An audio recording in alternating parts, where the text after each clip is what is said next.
मुंबई, एक शहर जो कभी सोता नहीं, जहां हर कोई अपनी रफ्तार में दौड़ रहा है। कहीं सपनों की तलाश तो कहीं जिम्मेदारियों से लड़ाई। इन्हीं हजारों चेहरों में एक था आरव। आरव तेज दिमाग, ऊंचे ख्वाब और स्टार्टअप की दुनिया का नया उगता हुआ सितारा। उसके लिए दिन और रात का कोई मतलब नहीं था, सिर्फ टाइमलाइन, टारगेट्स और टेबल टॉक्स मैटर्ड। सुबह उठते ही मीटिंग्स, फिर कॉल्स, फिर ईमेल्स। माँ की पुकार, आरव नाश्ता कर लो बेटा, अब बस एक बैकग्राउंड नॉइज बन चुकी थी, जैसे मेट्रो की खिड़की के बाहर दिखते दृश्य। पापा की बेटा, बैंक चलना है वाली बातें एक एक्स्ट्रा बर्डन सी लगती थीं। पापा यूपीआई कर लो ना यार, कौन बैंक जाता है आजकल। आरव हंसकर बात टाल देता, पर यह वो हंसी थी जिसमें अपनापन नहीं, सिर्फ दूरी थी। आरव की जिंदगी में एक लड़की थी, काव्या, दिल की साफ, बातें गहरी और आंखों में दुनिया को देखने का एक अलग नजरिया। एक शाम कैफे में बैठकर काव्या ने उससे यूं ही पूछ लिया, तू सबसे ज्यादा किसे मिस करेगा अगर कल सब कुछ छिन जाए। आरव ने मुस्कुराकर कहा, मेरी फ्रीडम। काव्या चुप हो गई। कुछ देर बाद उसने कहा, कभी सोचा है जो तुझे सबसे पहले चलना सिखाए, तू आज उनसे मुंह मोड़ रहा है। आज तुझे वाईफाई चाहिए, कल तुझे उनकी उंगली पकड़कर चलना था। बात हंसी में टल गई, पर दिल में रह गई। उस रात कुछ बदला। मां की तबीयत अचानक बिगड़ गई, सांस लेने में तकलीफ, बुखार भी तेज। पापा घबरा गए। आरव, जल्दी आ, मां को अस्पताल ले चलना है। पहली बार आरव ने देखा जिन मां बाप की छांव में वो पलकर बड़ा हुआ, अब वो छांव भी थकने लगी है। पापा के हाथ कांप रहे थे, मां के चेहरे पर थकावट की लकीरें थीं। वो रात सिर्फ मां की बीमारी की नहीं थी, वो रात एक बेटे के जागने की थी।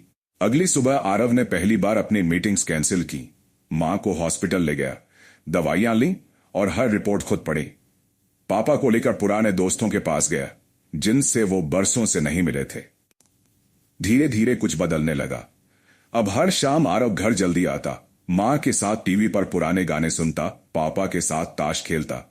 एक बार मां ने रसोई में पूछा, आजकल तू इतना वक्त कैसे निकाल लेता है।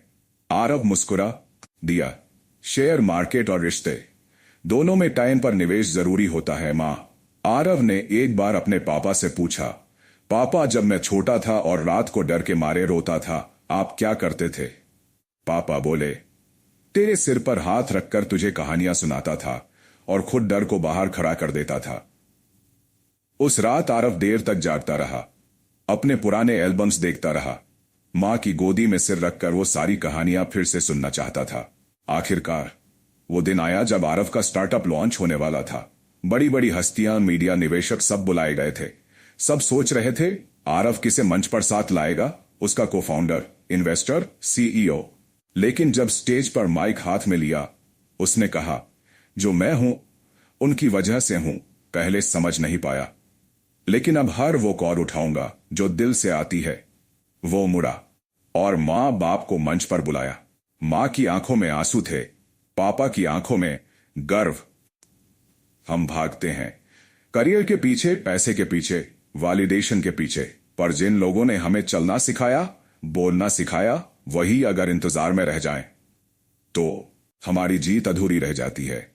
मां बाप का प्यार डेटा प्लान जैसा नहीं होता जो खत्म हो जाए, लेकिन हमारी अटेंशन अगर बार बार मिस्ड कॉल बन जाए तो पछतावा ही बचता है। आज आरव हर दिन अपने पापा के साथ सुबह की सैर पर जाता है, मां के साथ हर रविवार किचन में कुछ नया बनाता है। उसने अपने ऑफिस के बाहर एक पोस्टर लगवाया है, कभी भी इतना बिजी मत हो जाना कि मां की पुकार सुनाई ना दे, क्योंकि सक्सेस वो नहीं जो दुनिया देखे, सक्सेस वो है जो मां बाप की आंखों में चमके।